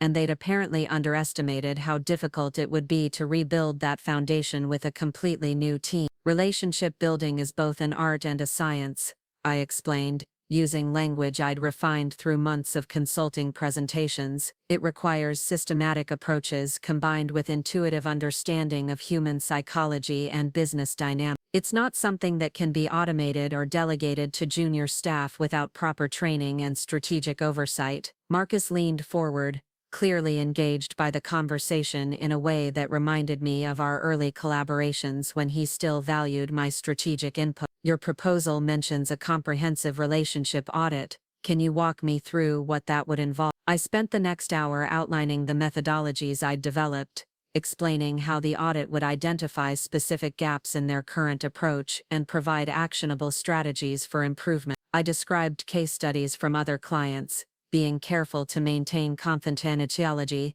while demonstrating the measurable results my approaches had achieved. What was most satisfying was watching Marcus realize that the expertise he was now eager to purchase was the same expertise he'd had access to for over a decade, but had chosen to overlook in favor of innovation and disruption. Every strategy I described was an evolution of approaches I'd been developing and implementing throughout my tenure as his employee. "This is exactly what we need," he said finally, his voice carrying the kind of enthusiasm he used to reserve for potential client acquisition. "How quickly could you begin this engagement?" I paused, savoring the moment when I could demonstrate exactly how much the power dynamic had shifted. "My calendar is quite full through the end of the year," I said truthfully, "but I might be able to accommodate this project if we can structure it appropriately." The fee discussion that followed was particularly rewarding. The daily rate I quoted was more than double my former per-day salary as their employee, and the scope of work I outlined would generate revenue equivalent to nearly 2 years of my previous annual compensation. Marcus didn't even attempt to negotiate, apparently recognizing that my expertise was now a scarce commodity available only at market rate. But the real satisfaction came from the consulting agreement we developed, which gave me complete authority over the strategic approach and implementation timeline. Instead of having my recommendations filtered through organizational politics and competing priorities, I would be working directly with clients and staff to implement proven methodologies without interference or compromise. The irony was delicious. Rodriguez Marketing Solutions was essentially paying me to fix problems that had been created by ignoring my expertise, and they were doing so at rates that reflected the true market value of the knowledge they'd previously taken for granted. The 6-month engagement that followed was one of the most professionally satisfying periods of my career. I had complete creative freedom to implement strategies I'd been developing for years, along with the authority to make changes that had been impossible when I was constrained by employee status and organizational hierarchy. Working with their current team was enlightening in ways I hadn't expected. The junior staff members were indeed talented and technically sophisticated, but they lacked the relationship management experience that comes only from years of navigating complex client dynamics. I found myself in the role of teacher and mentor, sharing insights about customer psychology and strategic communication that couldn't be learned from textbooks or digital marketing courses. Jessica's replacement, a bright young woman named Sarah, was particularly receptive to learning what she called the relationship secrets that had made me successful. "You understand something about client management that they don't teach in business school," she said during one of our training sessions. "It's like you can predict what clients need before they know it themselves." What I was really demonstrating was the value of institutional knowledge and experienced judgment, qualities that Marcus had dismissed as outdated but were proving essential for sustainable client relationship. The young team had been optimizing for tactical efficiency without understanding the strategic foundation that makes tactics effective over time. The results spoke for themselves. Within 3 months, client satisfaction scores had improved significantly, and several clients who had been considering contract terminations decided to renew their agreement. More importantly, the referral rate began to increase as clients started recommending Rodriguez Marketing Solutions to their business contacts, something that hadn't happened consistently since my departure. The financial impact was equally impressive. The company's client lifetime value improved substantially as retention rates increased and contract renewals became more predictable. The expensive business development efforts that had been necessary to maintain growth were gradually replaced by organic expansion through satisfied client referrals. Marcus was effusive in his praise for the transformation, calling the engagement one of the best investments the company had ever made. "You've given us back something we didn't realize we'd lost," he said during one of our progress meetings. "The relationship foundation that made everything else possible." The statement was particularly ironic, given that he'd been the one who had decided that foundation wasn't worth maintaining, but I simply nodded and accepted his gratitude while privately noting how expensive it had been for him to learn that lesson. As the engagement neared completion, Marcus approached me about extending the consulting relationship or possibly even returning to the company in some kind of senior advisory role. The offer was generous, including equity participation and significant autonomy, but I declined without hesitation. "I appreciate the offer," I told him, "but I've discovered that I prefer the independence of consulting. I can have a greater impact working with multiple organizations than I could within any single company." What I didn't say was that I had no interest in returning to employee status with an organization that had demonstrated so clearly how expendable they considered experienced staff. The consulting relationship had been professionally satisfying and financially rewarding, but it had also reinforced my understanding that my expertise was too valuable to be constrained by anyone else's vision of its work. The success with Rodriguez Marketing Solutions generated exactly the kind of high-profile case study that established my reputation as the go-to consultant for companies struggling with relationship management challenges. Industry publications featured the turnaround as an example of how strategic consulting could address fundamental business problems that technology alone couldn't solve. More importantly, the engagement validated my belief that the experience I'd accumulated over decades of client work represented genuine competitive advantages that couldn't be replicated by younger consultants with superior technical skills but inferior strategic insight. I wasn't competing on innovation or disruption. I was competing on wisdom and proven effectiveness. The referrals that followed the Rodriguez Marketing Solutions success were substantial and prestigious. Companies across multiple industries sought my expertise for relationship challenges that required exactly the kind of strategic foundation I'd been developing throughout my career. The waiting list for my services extended months into the future, and I was able to become increasingly selective about the clients and projects I accepted. Within 2 years of starting my consulting practice, I had established myself as a recognized expert in authentic relationship marketing, with speaking engagements at major industry conferences and strategic partnerships with organizations that wanted to license my methodologies for their own consulting practices. The financial success exceeded my most optimistic projection. My annual income was now several times what I'd earned as an employee, and the business was generating enough profit to support substantial expansion if I chose to pursue it. More importantly, the intellectual property I'd developed was creating passive income streams through licensing agreements and training programs that would provide financial security well into retirement. But the transformation went deeper than professional recognition or financial achievement. I had discovered that being discarded by one organization had actually freed me to create value that no single employer could have contained or fully utilized. The limitation had never been my capabilities, it had been my willingness to constrain those capabilities within other people's visions of what was possible or profitable.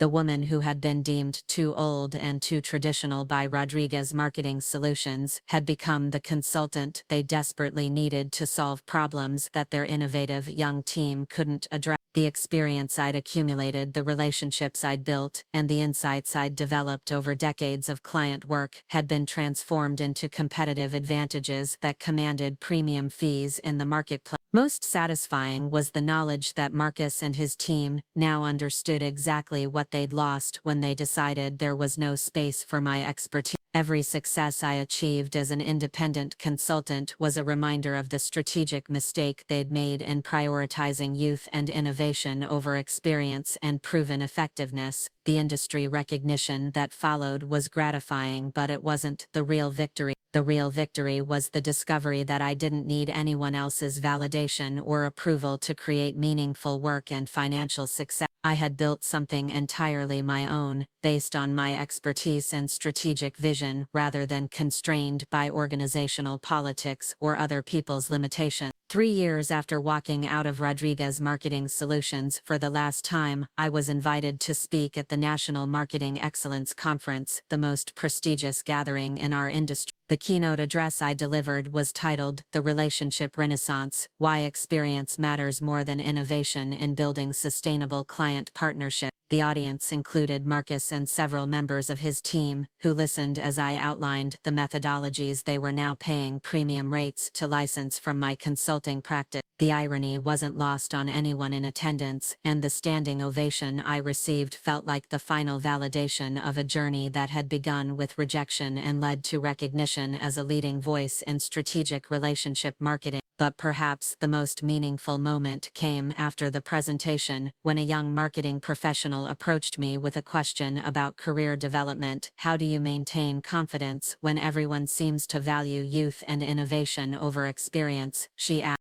I smiled, remembering the sleepless nights and financial anxiety that had marked my own transition from employee to entrepreneur. "You have to understand that experience isn't the opposite of innovation," I replied. "Real innovation comes from combining deep knowledge with creative problem-solving. Don't let anyone convince you that your expertise is outdated just because you've developed it over time. Sometimes the market needs time to catch up with the value you've been creating all along." As I flew home from the conference, looking down at the landscape stretching endlessly below, I reflected on the journey that had brought me from the devastating conversation in Marcus's office to this moment of professional triumph. The path hadn't been predictable or easy, but it had led to discoveries about my own capabilities and market value that I never could have made while constrained by employee status.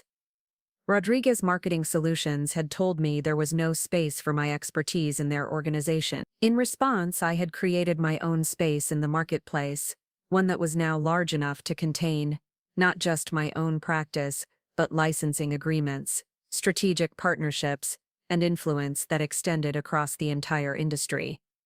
They had made their choice about my value and my future. I had made my own choices in response, and those choices had led to independence, recognition, and success that exceeded anything I could have achieved within the limitations of their employment structure. The company that had insisted there was no space for me now found themselves competing for space in a market where my expertise had become the standard for authentic relationship marketing. They could access my knowledge and methodologies, but only as clients paying premium rates for services that set the benchmark for excellence in our field. It was a complete reversal of the power dynamic that had once seemed so permanent and immutable. The woman who had been discarded as obsolete had become the expert that everyone, including her former employer, needed to succeed in an increasingly competitive marketplace. The victory wasn't about revenge or vindication, though those elements were undeniably satisfying. The real victory was the discovery that rejection from one opportunity had led to the creation of something far more valuable and sustainable than anything I could have built within the constraints of traditional employment. As my plane descended toward home, I was already thinking about the next phase of expansion for my consulting practice, the new methodologies I was developing, and the strategic partnerships that would allow me to scale my impact even further. The future stretched ahead with possibilities I never could have imagined when I was clearing out my desk in defeat, just a few years earlier. Rodriguez Marketing Solutions had told me they didn't have space for my expertise. In response, I had made sure they no longer had space anywhere in the market without acknowledging the value of what they had discarded. It was a lesson in strategic thinking that would serve them well, though it had cost them far more than the generous severance package they thought had closed our relationship forever. The transformation was complete, but the story was just beginning. The woman who had rebuilt her life once after divorce had done it again after professional rejection, and this time she had built something that was entirely her own, something that no one could restructure, reorganize, or take away, something that would always have space for her expertise, because she had created that space herself. 5 years had passed since that pivotal Tuesday morning when Chen had delivered the sentence that would change everything. Standing in my corner office on the 32nd floor of the downtown high-rise that now housed Authentic Strategies Consulting headquarters, I could see the building where Rodriguez Marketing Solutions still operates, though their prominence in the skyline seemed diminished from this elevated perspective. The view from here was different in every possible way. Where I had once looked up at other successful businesses from the modest confines of their 2-floor operation, I now looked across at a landscape of opportunity that stretched in every direction. The company I had built occupied an entire floor of premium office space, employed 23 full-time staff members, and maintained strategic partnerships with consulting firms across 3 continents. The transformation had accelerated beyond anything I could have imagined during those early months when I was developing proposals in my converted spare bedroom. What had begun as a survival strategy had evolved into something approaching a revolution in how companies approached customer relationship management, with methodologies I had developed becoming industry standards taught in business schools and implemented by Fortune. The morning mail brought a letter that made me smile with a satisfaction that had never diminished over the years. It was from Stanford Graduate School of Business, inviting me to join their faculty as a visiting professor for their new masterclass series on strategic relationship marketing. The letter referenced my groundbreaking work in authentic customer engagement, and described my methodologies as essential knowledge for the next generation of business leaders. The academic recognition was particularly meaningful because it represented validation from an institution that prioritized intellectual rigor over market trends. These weren't consultants or industry publications praising my work because it generated revenue. These were scholars acknowledging that I had developed approaches that would be studied and refined for decades to come. I set the letter aside and returned to reviewing the quarterly reports that documented just how far Authentic Strategies had progressed. The numbers were impressive, but they told only part of the story. Revenue had grown by 42% over the previous year, driven primarily by expansion into international markets where companies were struggling with the same relationship management challenges I had first identified in my local market. The client roster read like a directory of industry leaders: technology companies seeking to humanize their customer interactions, financial services firms working to rebuild trust after industry scandals, retail brands trying to compete with online giants through superior relationship building, and manufacturing companies discovering that B2B success required the same authentic engagement principles that drove consumer loyalty. But the most satisfying entries in that quarterly report were the companies that had approached us after struggling with other consulting firms that promised innovation but delivered confusion. We had become the specialists that organizations turned to when cutting-edge strategies failed to produce sustainable results,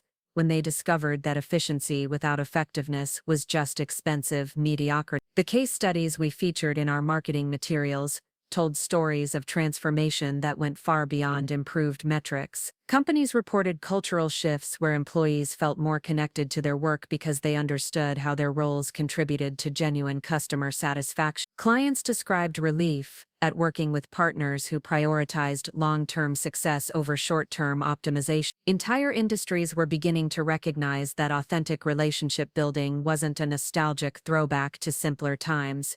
It was a sophisticated competitive advantage in an increasingly complex marketplace. Maria knocked on my office door, interrupting my review with her usual efficient smile. She had been my first hire when the business outgrew what I could manage alone, a former hospitality manager who understood that excellent service was both an art and a system. Over the years, she had become far more than an assistant. She was the operational backbone that allowed me to focus on strategy and client relationships, while ensuring that every detail of our practice reflected the excellence we promised to deliver. "Your 2 o'clock is here early," she announced, and Chen just called requesting a meeting to discuss what he described as a strategic opportunity. "Should I add him to your calendar?" The irony never got old. Marcus had become a semi-regular caller over the years, reaching out whenever Rodriguez Marketing Solutions faced challenges that their internal team couldn't resolve. Sometimes he wanted to license our methodologies for specific client situations. Sometimes he sought advice on competitive responses to firms that were implementing our approaches. Sometimes he simply wanted to understand why companies were choosing authentic strategies over his organization for major consulting engagement. I had maintained a professional but distant relationship with him, accepting consulting projects when they aligned with our strategic interests, but declining opportunities that felt more like desperate attempts to access our intellectual property than genuine partnership. The dynamic was exactly what it should have been. He needed our expertise far more than we needed his business. "Schedule him for next month," I told Maria, "and make sure he understands that any strategic discussion will need to include a comprehensive brief on their current challenges and specific objectives for the engagement." The 2 o'clock appointment was with Elena Vasquez, whose organic food distribution company had been my first client and had grown into one of our most important long-term partnerships. She visited quarterly to review results and plan expansion strategies, but these meetings had evolved into something that felt more like collaboration between equals than traditional consultant-client relationship. Elena's company had become a showcase for what authentic relationship marketing could achieve when implemented with consistency and strategic vision. Her customer retention rates exceeded industry averages by substantial margin. Her referral-driven growth had eliminated the need for expensive acquisition campaigns, and her team's satisfaction scores reflected the kind of workplace culture that emerged when everyone understood their role in creating genuine value for clients. "I wanted to update you on the European expansion," Elena said as we settled into the comfortable seating area where I conducted all client meetings. The space was designed to feel more like a living room than a conference room, encouraging the kind of open conversation that produced the best strategic insight. She outlined how the relationship management principles we had developed for her domestic operations were being adapted for different cultural contexts and regulatory environments across European markets. The process required careful attention to local customs and communication preferences, but the fundamental approaches to trust building and value delivery remained remarkably consistent across cultural boundaries. "The interesting discovery," Elena continued, "is that European customers are even more responsive to authentic relationship building than our domestic market. They've apparently become tired of American-style aggressive marketing tactics, so our approach feels refreshing and trustworthy by comparison." The conversation reinforced something I had observed across multiple clients and industries. Authentic relationship marketing wasn't just effective in our local market or with specific demographic groups. It was a universal approach that resonated with human psychology and business dynamics regardless of geographic or cultural context. The methodologies I had developed were proving to be scalable across virtually any market where companies needed to build lasting customer relationships. After Elena left, I spent some time reviewing the international expansion plans that had been occupying increasing amounts of my strategic thinking. The demand for our services had grown beyond what we could serve effectively from a single location, and we were beginning to establish partnerships with consulting firms in major international markets who wanted to license our methodologies and implement them with local clients. The intellectual property licensing agreements had become a substantial revenue stream, providing income that wasn't dependent on my personal involvement in client engagement. Companies across 4 continents were paying significant fees for the right to use frameworks and assessment tools I had developed, creating passive income that would support the business even if I chose to step back from active consulting. But stepping back wasn't something I was considering seriously. The work remained as engaging and meaningful as it had been during those early months when I was rebuilding my career from scratch. The difference was that I now had the resources and reputation to pursue the most interesting and challenging projects, rather than accepting whatever opportunities were available. The phone rang with a call from Dr. Amanda Foster, the consultant who had ironically played a role in my departure from Rodriguez Marketing Solutions years earlier. She was now running her own practice and had been referring clients to us when their needs exceeded her capabilities in relationship marketing. The professional world was smaller than it appeared, and success had a way of creating unexpected alliances. "Stella," she said, her voice carrying the warmth of someone who had learned to respect expertise she had once undervalued, "I have a client situation that I think would be perfect for your team. It's a technology company that grew through acquisition but is struggling to maintain relationships with customers from the acquired firms.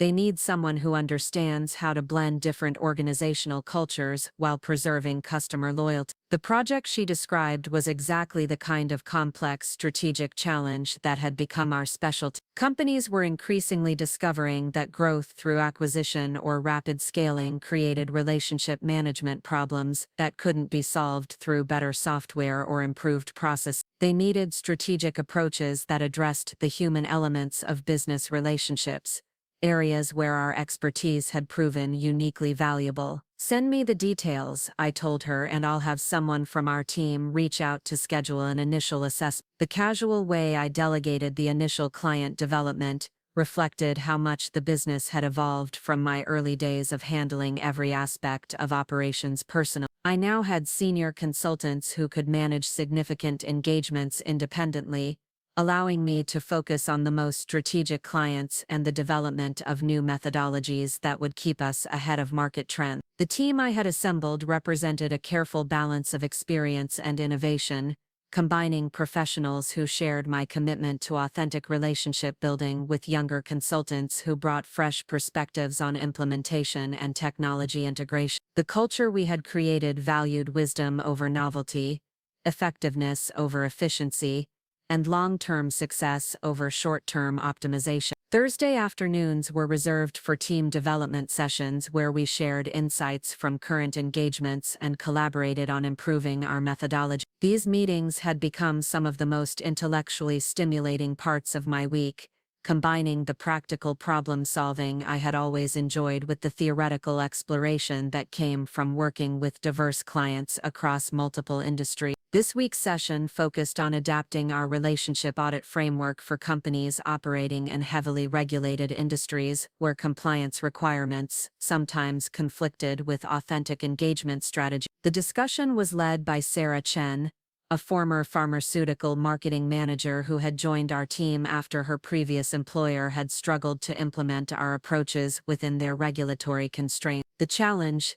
Sarah explained to the group, "is that authentic communication in healthcare marketing requires transparency about product limitations and side effects, but regulatory requirements often make that transparency feel like legal documentation rather than genuine relationship building." The conversation that followed demonstrated exactly why our team approach was so effective.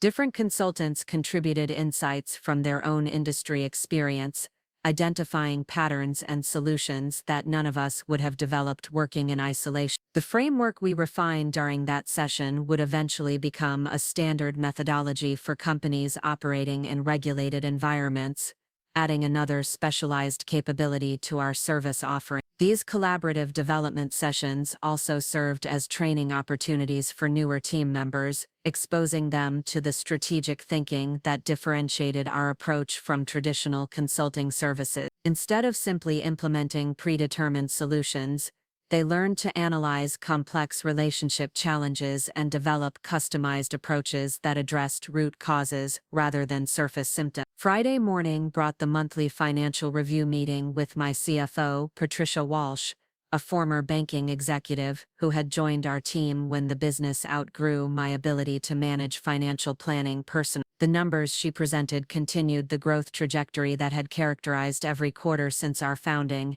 but they also reflected the strategic decisions we had made about sustainable expansion rather than maximum revenue optimization. "We're turning down more business than we're accepting," Patricia noted, reviewing the opportunity pipeline that tracked potential engagements. "The demand for our services is substantially higher than our current capacity, even with the international licensing agreement." This was a problem I had never anticipated during those early months, when I was grateful for any client willing to work with an unknown consultant. The success of our methodologies had created market demand that exceeded our ability to serve directly, forcing us to become increasingly selective about which opportunities aligned with our strategic objectives and cultural values. "The waiting list for direct consulting services now extends 14 months, Patricia continued, "and we're receiving inquiries from companies willing to pay premium rates for expedited access. The licensing agreements are generating substantial passive income, but they're also creating competitive pressure as other firms implement our methodologies." The competitive pressure was something I monitored carefully but didn't worry about excessively. Our success had inevitably attracted imitators who tried to replicate our approaches without understanding the theoretical foundation and practical experience that made them effective. Most of these attempts resulted in superficial implementations that failed to deliver sustainable results, ultimately reinforcing the value of working with the original developers of the methodology. More interesting were the consulting firms that approached us about strategic partnerships or acquisition opportunities. The business I had built was now valuable enough to attract serious acquisition interest from larger organizations that wanted to add our capabilities to their existing service portfolio. The offers were substantial, representing financial independence beyond anything I had imagined when I started the practice. But selling wasn't something I was seriously considering. The business had become more than a source of income.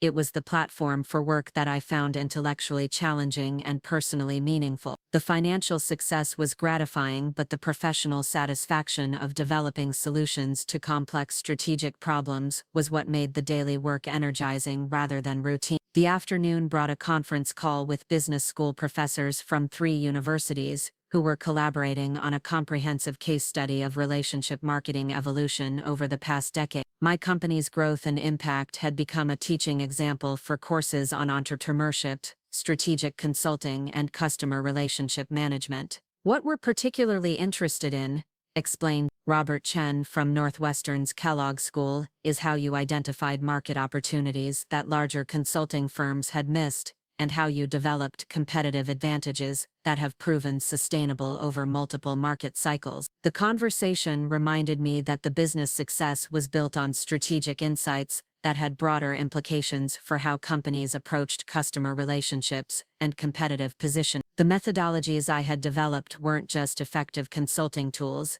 they represented a different philosophy about business relationships that was being studied as a potential model for sustainable competitive advantage. The case study research also highlighted something that I sometimes lost sight of in the daily demands of running a growing business.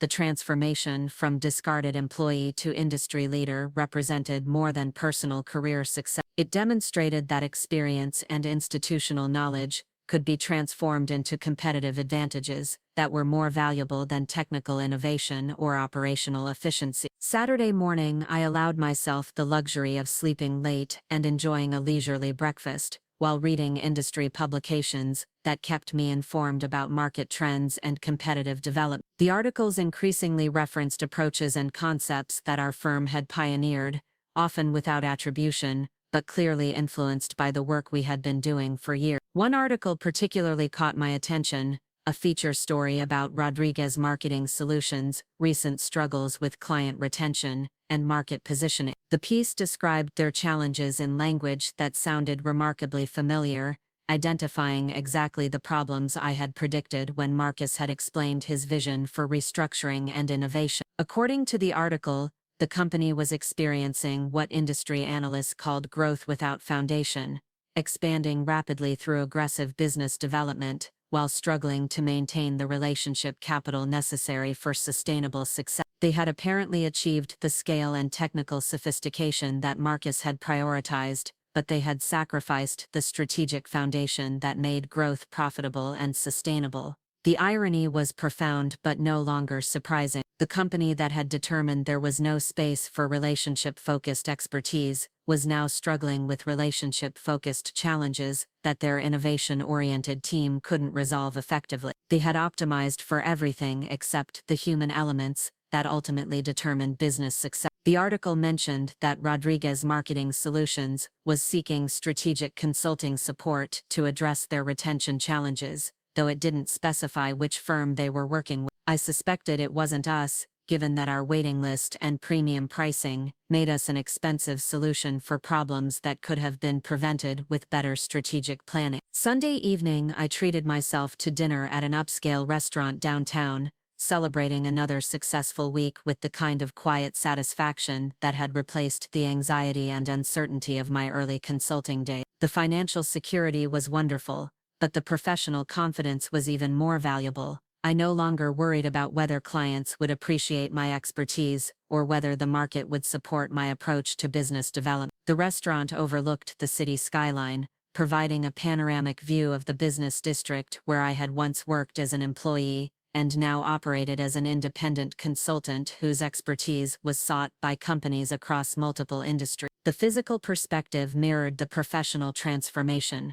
I was now looking down at challenges I had once viewed from ground level, with the clarity and confidence that came from proven success. As I reviewed my calendar for the coming week, I realized that every appointment represented choices I had made about how to invest my time and expertise. Client meetings with organizations that appreciated strategic relationship building, team development sessions that would advance our methodologies, speaking opportunities that would expand our market influence, strategic planning meetings that would guide our continued expansion. None of these opportunities had existed when I was clearing out my desk at Rodriguez Marketing Solutions 5 years earlier. They had been created through systematic effort to transform institutional knowledge into market value, to convert professional experience into competitive advantages, and to build something sustainable rather than just lucrative. The journey from that devastating conversation with Marcus to this position of market leadership had required courage, strategic thinking, and persistent effort. But it had also revealed capabilities and possibilities that I never could have discovered while constrained by traditional employment relationships. The rejection that had initially felt like professional death had actually been liberation from limitations I hadn't recognized. Looking ahead,